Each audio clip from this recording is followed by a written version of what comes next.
Imagine living in a small village centuries ago. It is the middle of the night. The streets are silent. The church is dark.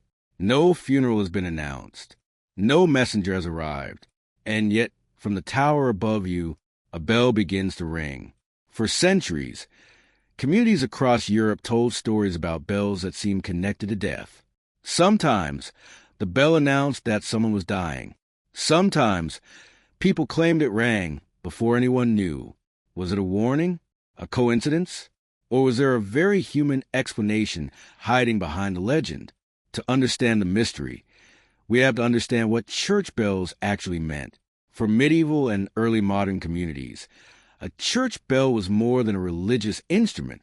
It was a community's clock, alarm system, and communication network. Bells announced worship, fires, emergencies, funerals, and important public events. They could also mark the final moments of a person's life. In England, the passing bell could be rung when someone was believed to be approaching death, calling people to pray for them. After death came the death knell, so the bell was already deeply connected with dying. But then the stories became stranger. People began describing bells that seemed to sound before death itself.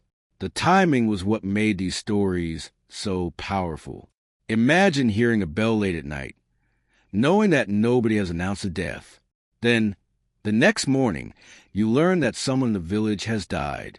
The connection would be difficult to forget. And that is exactly where folklore can begin.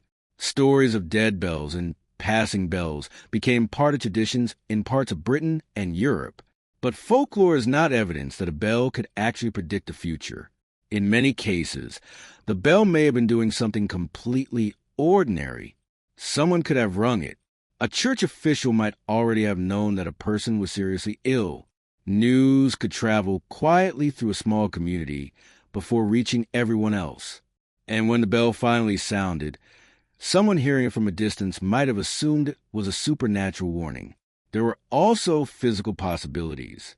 Church bells are enormous objects suspended in side towers. Wind can move structures. Ropes can shift. Wooden frames can expand and contract. Mechanical parts can behave unexpectedly. A strange sound does not automatically require a supernatural explanation, but there is an even bigger problem with the legend: coincidence. Imagine a bell rings unexpectedly 10 times. 9 times, nothing happens. Nobody remembers those nights. But once, someone dies the following morning. That is the story people tell. The unusual event survives. The ordinary ones disappear. This is confirmation bias. We naturally remember events that support belief while forgetting the events that contradict it. And death makes that tendency especially powerful. When something terrible happens, people often look backward. Was there a warning? A strange dream? A mysterious sound? A bell? Humans are extremely good at finding patterns, even when two events are unrelated. But there's another possibility that makes the legend even more interesting. Maybe the bell wasn't predicting death at all.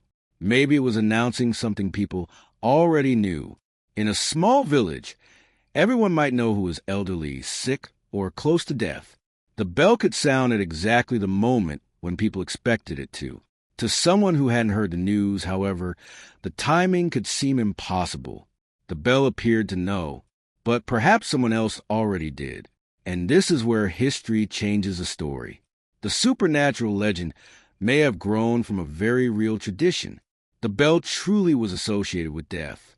It could announce that someone was dying. It could announce that someone had died. It could call the community together for a funeral. Over generations, that real ritual could slowly become something more mysterious. From announcement to omen, from omen to prophecy. And perhaps that is why the story survived, because the bell was never just a sound. It was the voice of the community. When it rang, everyone listened, and everyone understood that something had changed. Maybe the bell was never predicting death. Maybe people simply learned to hear death in its sound. For centuries, the bell marked the boundary between life and what came after. And when it rang unexpectedly, people didn't just hear metal and wood moving in a tower. They heard a question. Was the bell really warning them? Or were they the ones turning coincidence into prophecy? Asterisk, asterisk.